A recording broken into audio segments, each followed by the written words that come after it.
They make the old feel young again, and the young feel glorious. Even the simplest sparklers demand attention. Aerial spectaculars hold us spellbound with their power and beauty.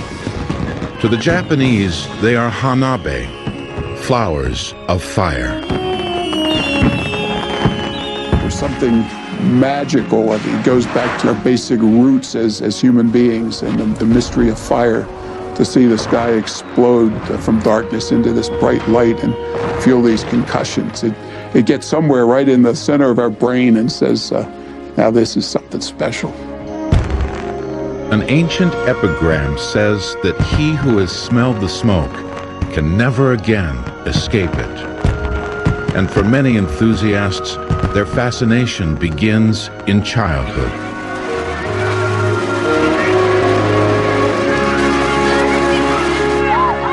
The fun of fireworks when you were a kid was the first time you were an alchemist. You could touch something to a fuse and a rocket would go up in the air. The sense of power almost. You could send a thing soaring into the heaven or scare the cat or scare your parents in particular.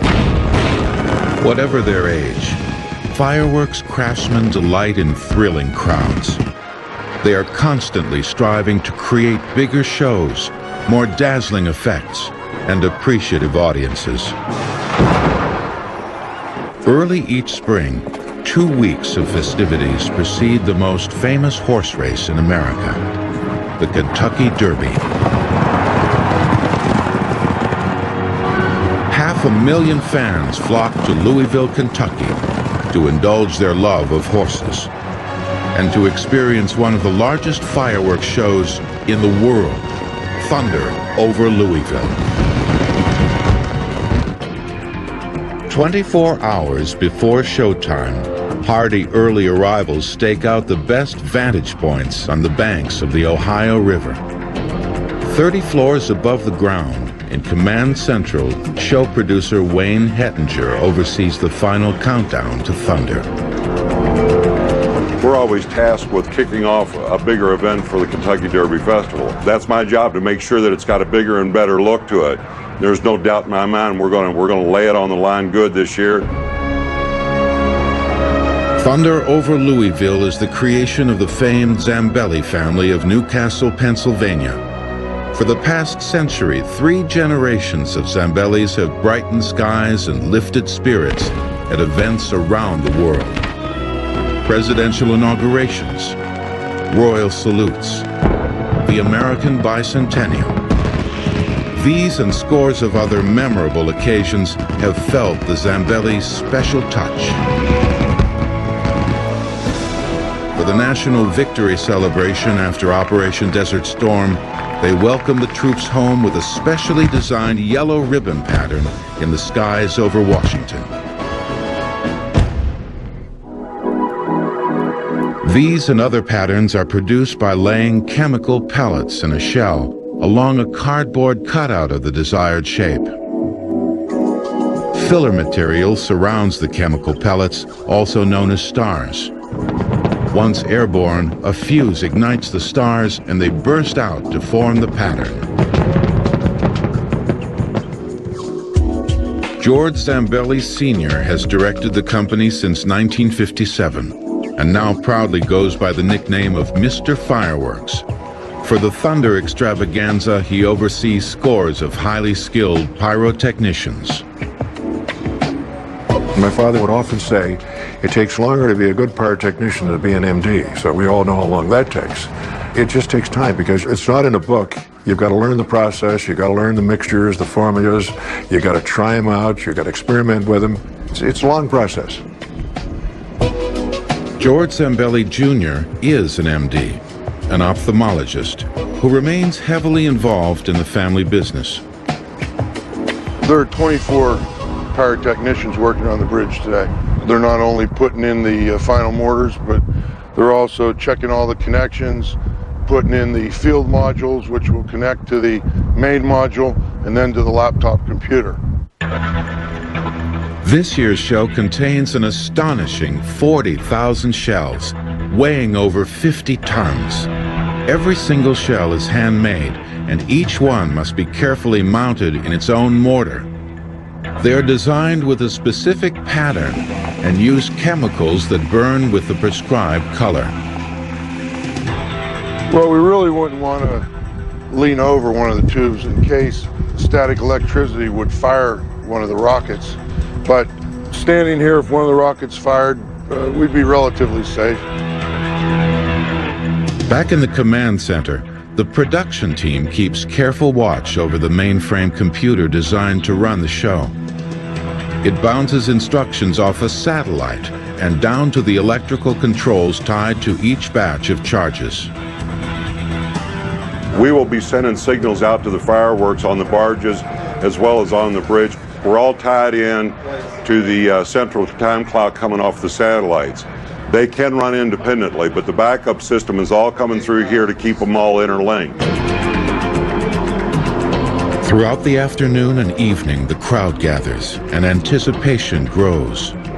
The main event is preceded by an elaborate air show featuring everything from war reenactments to UFOs.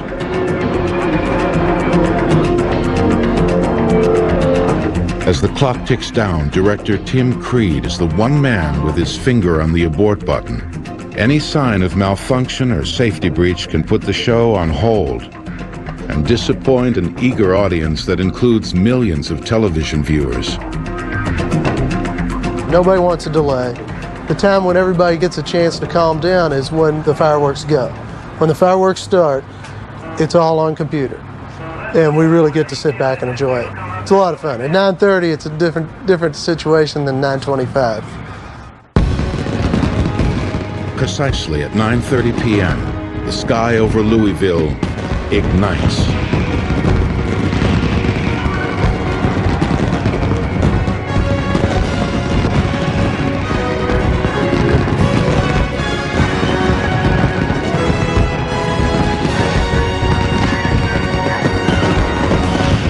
One of the early effects is the dazzling Zambelli rainbow. Every color that fireworks technology is currently capable of creating appears above the 2nd Street Bridge. Special iridescent violet, cyan, and tangerine shades developed in Spain complete the 1.5-mile rainbow.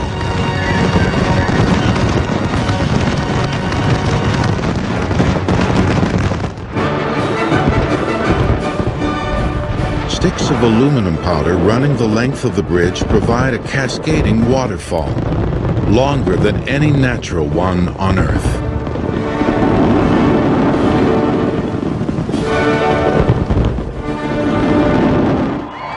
By 9:52, the sky has gone dark, and a satiated crowd believes the show is over. But the calm is a false finale. Pause before the grandest finale the world will see this year. In the next 2 minutes, 6,000 shells will explode over Louisville.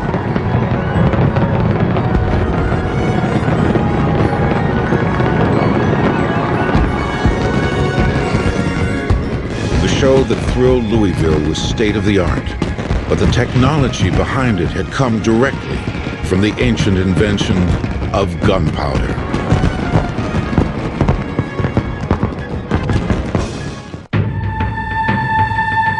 The origins of fireworks date back at least 1,000 years and are traced to the Far East. Most historians agree that the Chinese invented black powder, the original gunpowder and the source of pyrotechnic explosions. Legend has it that a Chinese chemist accidentally combined saltpeter or potassium nitrate with 2 fire starters, sulfur and charcoal, and thus stumbled onto a combustible mixture. The Chinese made firecrackers out of this by confining it in tubes. They made rockets that shot up in the air and produced pyrotechnic effects and really created the beginnings of today's fireworks industry. Early fireworks burned in pale shades of white and gold, the natural tints of sulfur, charcoal, and potassium nitrate. When the powder was packed into closed bamboo tubes, the firecracker was born. A tube with one open end created the first skyrockets. the Chinese imbued the mysterious and powerful new force with religious meaning, using its sound to ward off evil spirits. In time, most significant events, births, weddings, funerals, were marked by the ritual display of fireworks. When Western explorers saw firecrackers and skyrockets, they immediately recognized the military potential.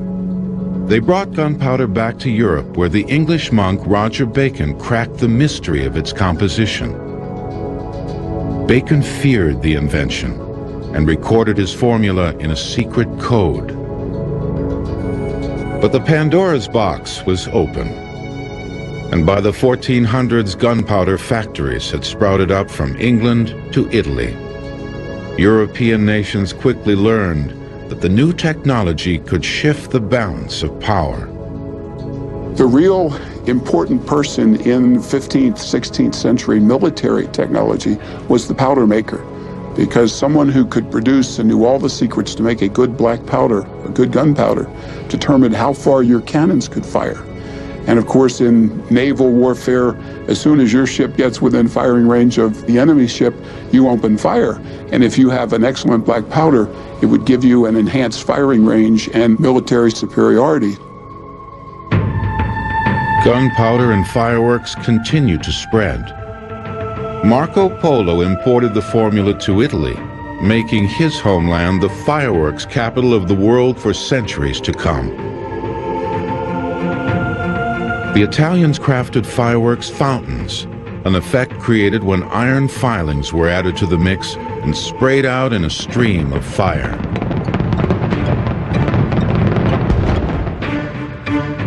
Royalty across Europe took full advantage of their new toy. In Russia, Peter the Great loved noise and delighted in personally setting off charges.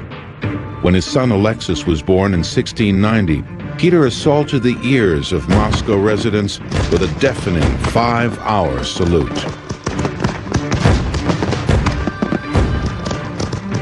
Military victories were invariably celebrated by showers of fire. In 1749, the end of the Austrian War of Succession was marked by a memorable display of nationalistic pride. There were celebrations all over Europe, and in Paris they had one where the Italians and the French pyrotechnicians got into a big argument about who was going to set off the show. A fight broke out, the fireworks went off by mistake. 300 people were wounded, some 40 or 50 were killed. All this for the honor of setting off the fireworks. French and Italians, great tempers, and everything went up, boom. Extravagant structures known as temples or machines provided a majestic backdrop for displays. These facades could reach hundreds of feet into the sky and acted as grand, albeit temporary, launching pads.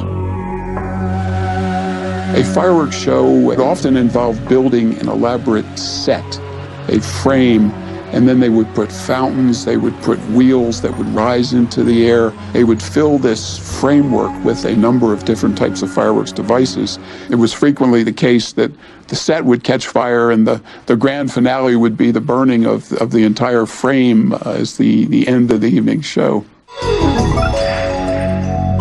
Early in the 1800s, fireworks displays began to employ innovative set pieces. A wooden framework was built in the shape of a face or more complex scene. Approximately every 4 inches a charge was attached to the frame, and a fuse ran the length of the contraption. When lit, a fiery image appeared, as in this portrait of President Herbert Hoover. The largest set piece ever built was in England, at the Crystal Palace display in 1898. A structure hundreds of feet long depicted a massive collage of quaint houses and striking buildings. From its Chinese origins up until 1800, fireworks presentation had advanced, while the underlying science remained largely unchanged. But with the industrial age came modern chemistry and vividly colored minerals. Strontium compounds burned red, while copper gave off a blue-green flame.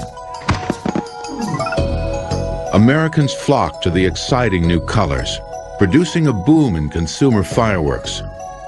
Mass-market ads directed primarily at children became a staple of American magazines and catalogs.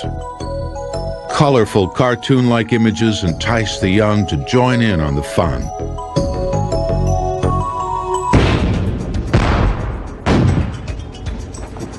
This age of innocence ended abruptly when the United States joined the First World War. The skies went dark on the 4th of July during the First and Second World Wars, and the fireworks companies and manufacturers in the U.S. were converted into ordnance producers. They were a valuable resource for the country to have in that they provided an experienced group of powder mixers and blenders and people who were used to handling explosives. They greatly aided our war effort. Fireworks had traveled the length and breadth of the globe, migrating from China to Europe to the United States. The business had transformed itself to help safeguard the freedoms of the New World. In the years to come, a determination to celebrate that same freedom would bring fireworks to new heights of brilliance.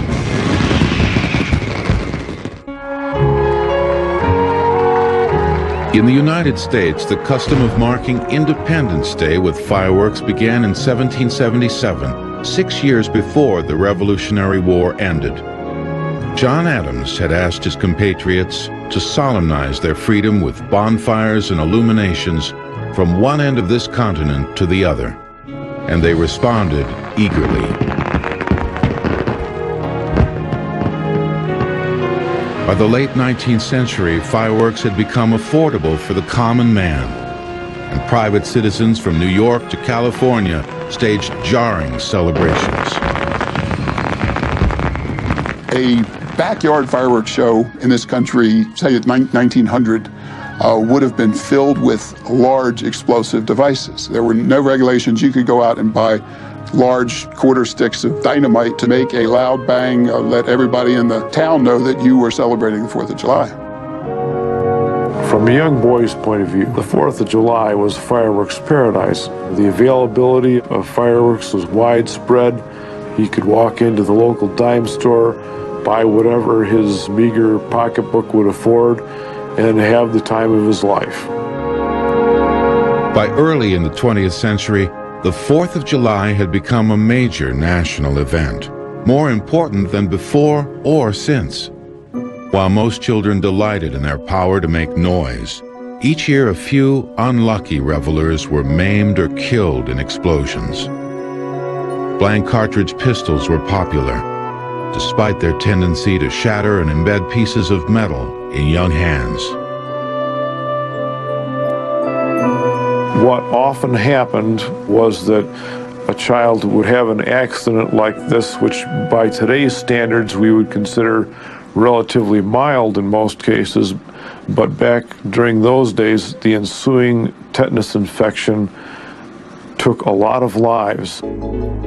Over the years, approximately 4,000 Americans died celebrating their independence, more than the number of American soldiers who perished in battle during the Revolutionary War. The same social forces pressing for prohibition of alcohol embarked on an anti-fireworks crusade.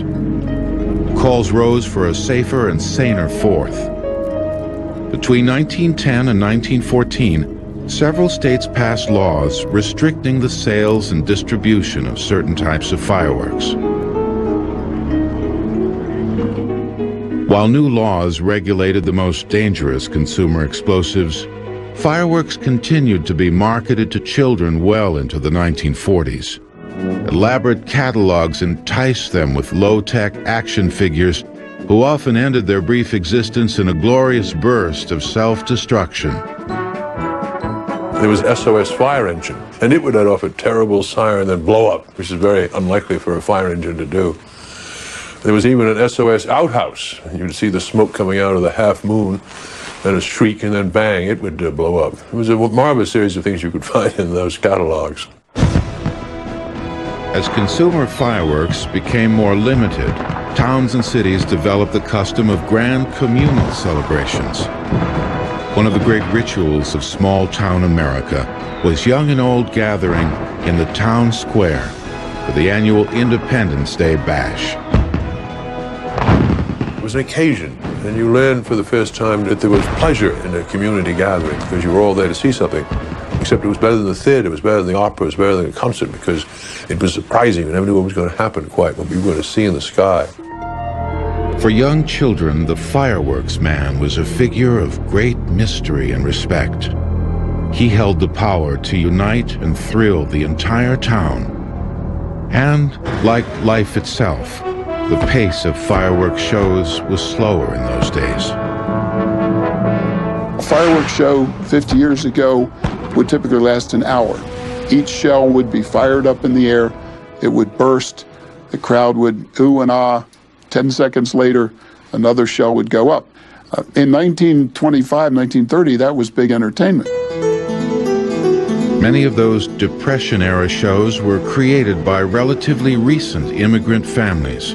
Ever since Marco Polo brought the formula for gunpowder from China to Italy, the Italians have been renowned fireworks craftsmen. Searching for a better life, they came to America and brought with them their secret recipes.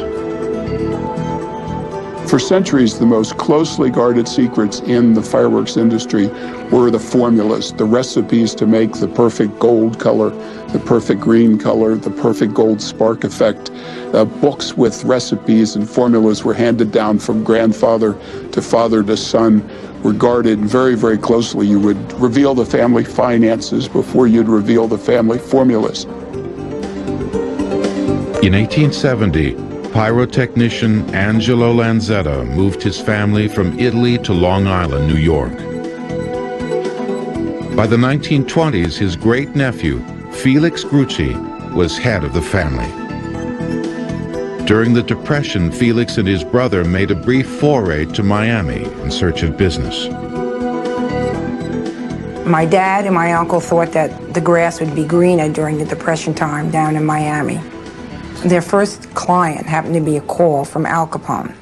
At first, my father was, gee, I don't know if we should do this. This is Al Capone, and he was afraid, but they were desperate for money, let's say, and it was their first customer.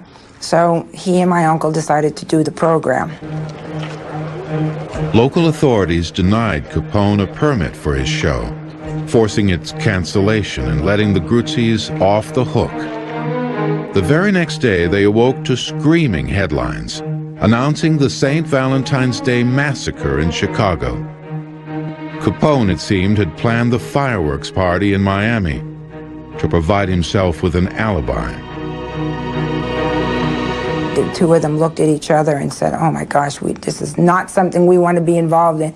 They kind of packed their bags up, left Miami, came back to New York, came out to Long Island, and that's where they've been ever since. For Felix Grucci and his family, fireworks was a calling. They worked from dawn until after dark, perfecting their craft and building an enduring business. When we were small and young kids, we never went on vacations. Our vacations would be going to a firework program, wherever it may be, with my mother and father. And it was their way of life. The Gruccis, of course, are from the patriarch, old Felix, down to the very youngest, have always had this great passion about fireworks. The one I particularly remember was Jimmy, who had a system set up in his house so that when the alarm clock would go off in the morning, on would come the Tchaikovsky's 1812 overture in the middle of it when there's a huge firework burst, so the whole house would reverberate in fireworks and Tchaikovsky. By the 1970s, the Gruccis had established themselves as one of the premier fireworks companies in the United States. Felix, the patriarch, had accomplished much, but his children urged him to raise his sights even higher. They wanted the family to enter the world's most prestigious fireworks competition in Monte Carlo. It took a long time between my mother and myself, but we got them convinced. Okay, we're gonna do this, but Dad, we're gonna go over there and we're gonna win. I guarantee you we're gonna win. And what if we don't win? We're gonna be disgraced. You know, it was a very big thing with Italian fathers in small businesses anyway, the word disgrace. In 1979, the Gruccis trekked to Monte Carlo to take on the world. From the beginning, their effort was dogged by logistical nightmares. They brought thousands of shells, none of which fit the local metric-sized mortars. Quickly adapting, they bought every container of Vaseline they could find and used it to lubricate the mortars. The master fireworks maker, Jimmy Grucci from Belport, Long Island, United States of America. The entire show had been synchronized to an intricate electrical system. When some of the fuses failed, the shells had to be fired manually, destroying the precise timing that had been planned for months. Okay, Dick, go start shooting. All the problems were forgotten when the Gruccis unleashed their grand finale.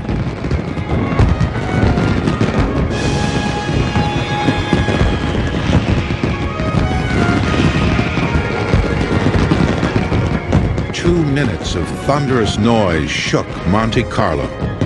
Gamblers ran out from the casinos to see if they were under attack. The next day, the competition judge announced the winner. Call that Spain has received the second prize and that Mr. Grucci of the United States has been awarded the first prize.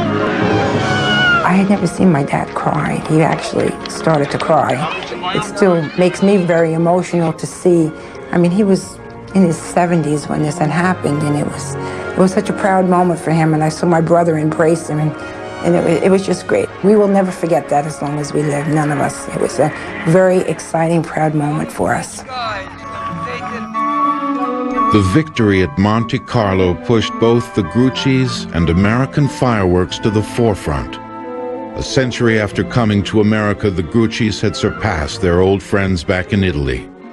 Just a few years later, they would team with other immigrant families to create a memorable tribute to their ancestors and to the land that had welcomed them.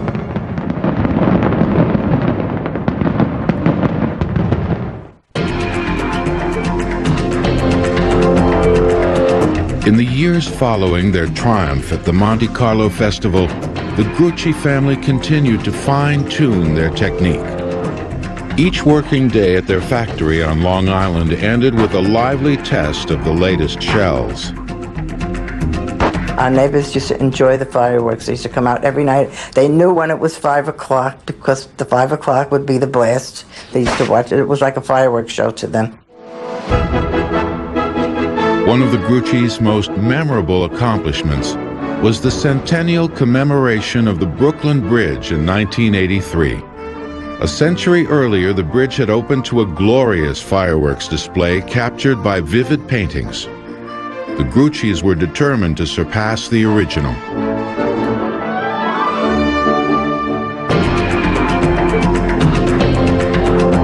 Traffic on the bridge was slowed and later stopped as the Grucci team planted its charges.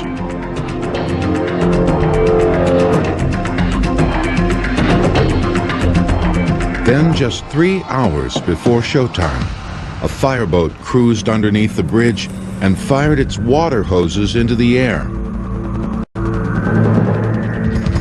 We were like, oh my God, this boat's gonna wet everything. If it gets wet, it's not gonna go off. My mother, she goes on every program. She wears her rosary beads around her neck. Boy, she started praying real quick at that point. She must have went through those beads like there was no tomorrow on it. Fortunately, only a few charges were ruined, and the show went off in spectacular fashion.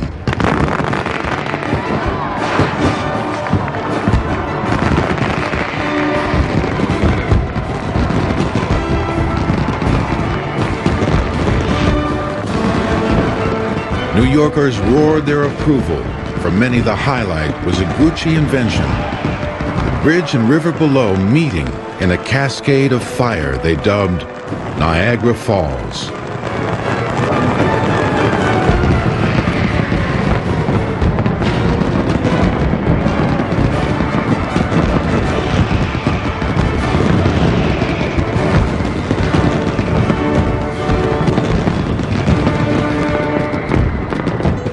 The Gruccis were but one of the families from Italy that rose to prominence in American fireworks. The Zambellis, masterminds behind Thunder over Louisville, began their American journey in 1893.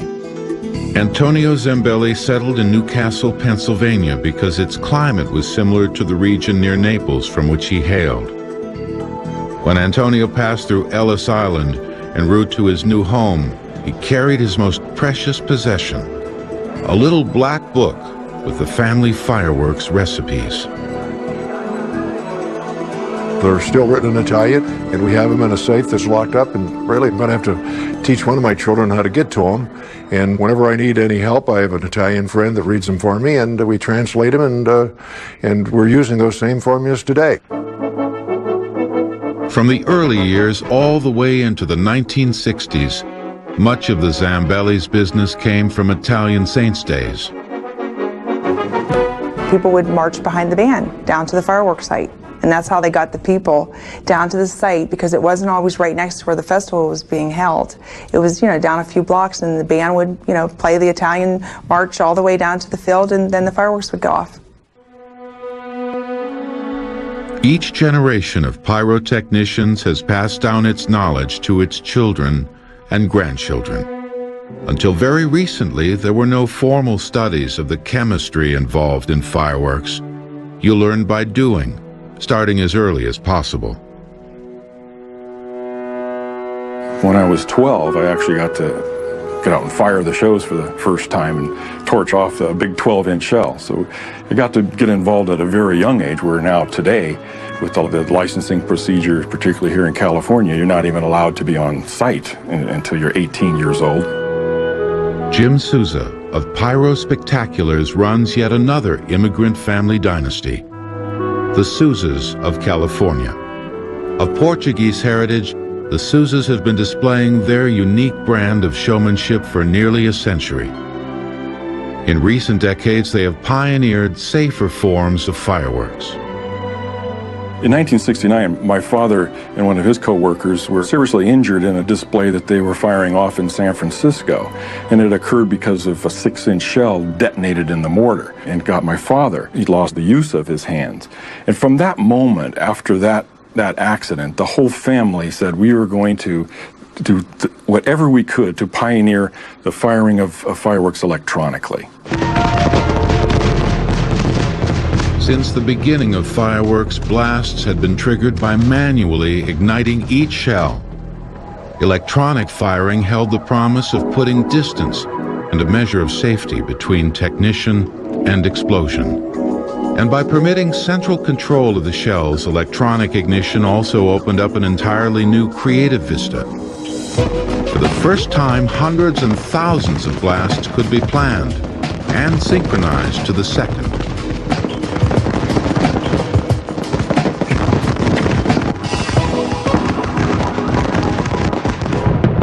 By the 1980s, electronic firing had become the standard for major programs. The new technology would be put to its most extensive use at one of the largest displays ever attempted, the 1986 centennial of the Statue of Liberty. For this once-in-a-lifetime event, 3 proud and competitive families joined forces.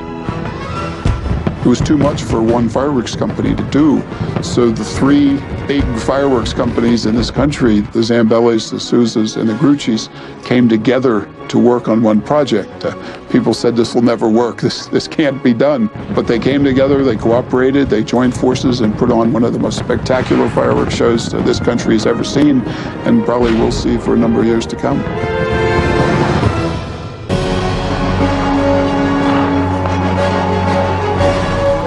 No single event in history has done more to expand the popularity of fireworks than the United States bicentennial in 1976. Dazzled by shows in New York Harbor and around the country, consumers began to see fireworks as its own form of entertainment. Rock concerts and sporting events soon incorporated the craze.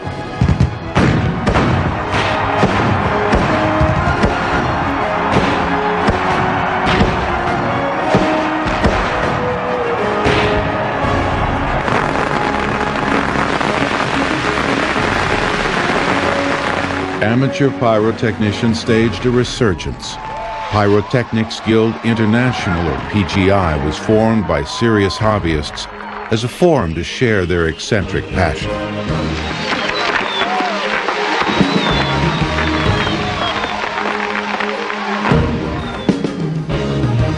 Their annual convention concludes with the lighting of a superstring, a lengthy series of explosives worthy of any professional company.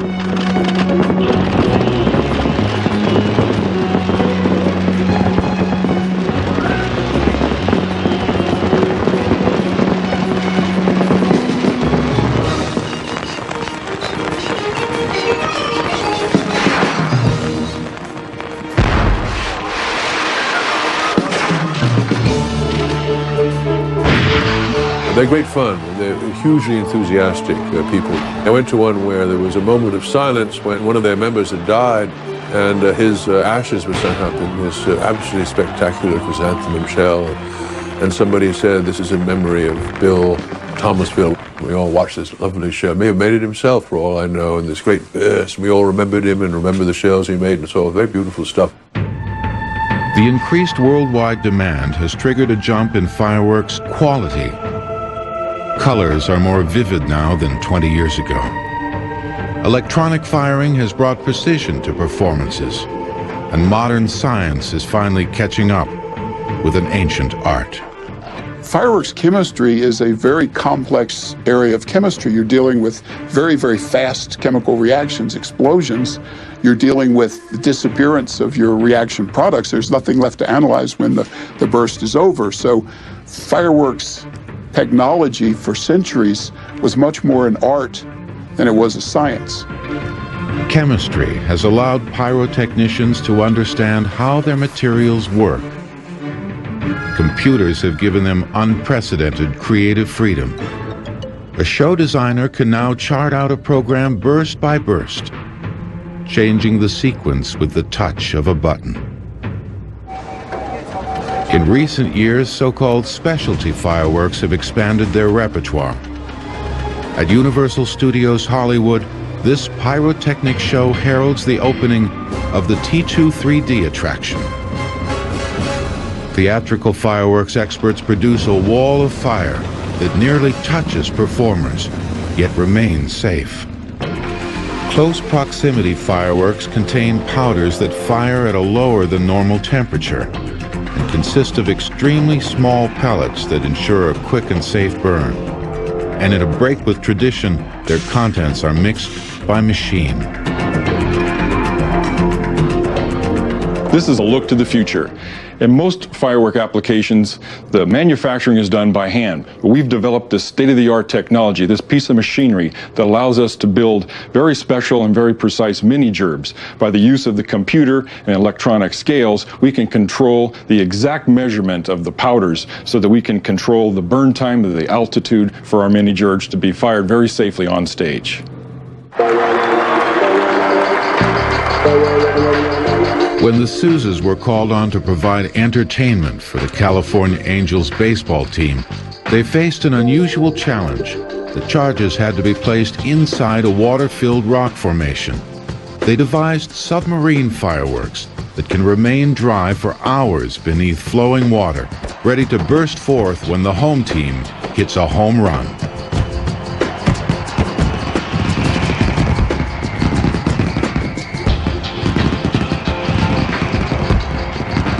State-of-the-art facilities like the Souza factory separate chemical mixing and handling into many different buildings, thus limiting the threat from any potential explosion. But sparks and static electricity can still trigger tragedy.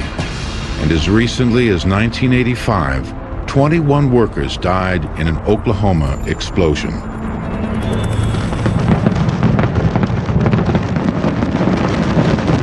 Around the world, fireworks are being used in increasingly varied ways.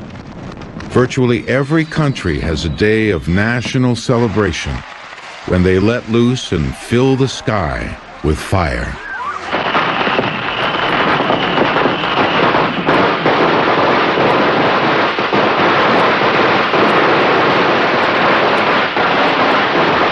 Frenchman Pierre Hubert is a former architect whose trademark is fireworks in motion. For a show in Beijing, he fired explosives from the backs of hundreds of bicyclists.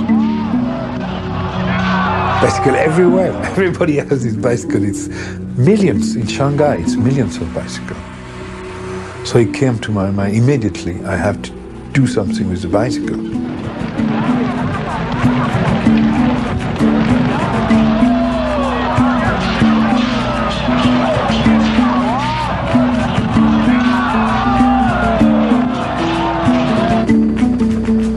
Hubert was also commissioned to create a show for the 1982 meeting of the Western heads of state at Versailles. The heads of states are moving. They are always in car. They leave the castle and they go in the park by car. 10 cars. The president are looking like that. So it was a kind of fireworks promenade.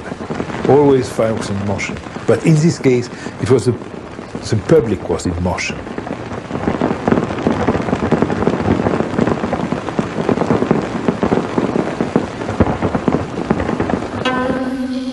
In Japan, Hubert invited an entire town to join in building a mobile whale and then used the beast as a seaborne backdrop to fireworks.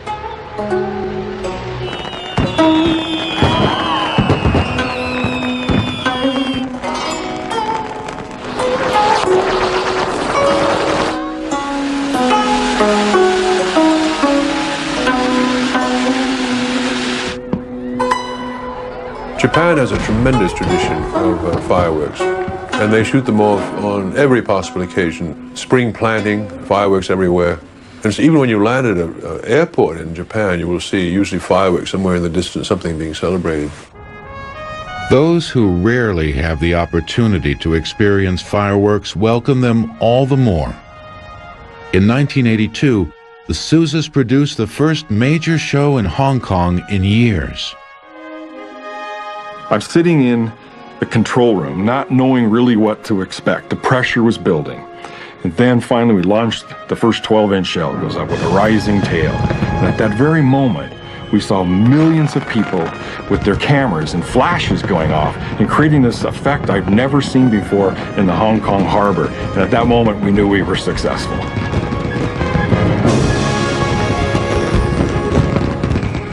Those who have devoted their lives to fireworks consider themselves blessed.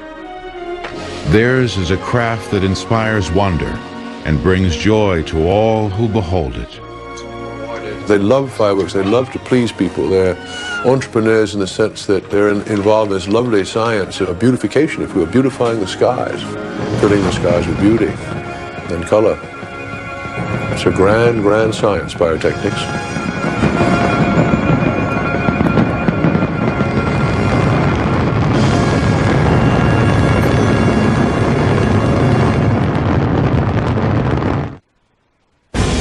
They have been obscured by a mist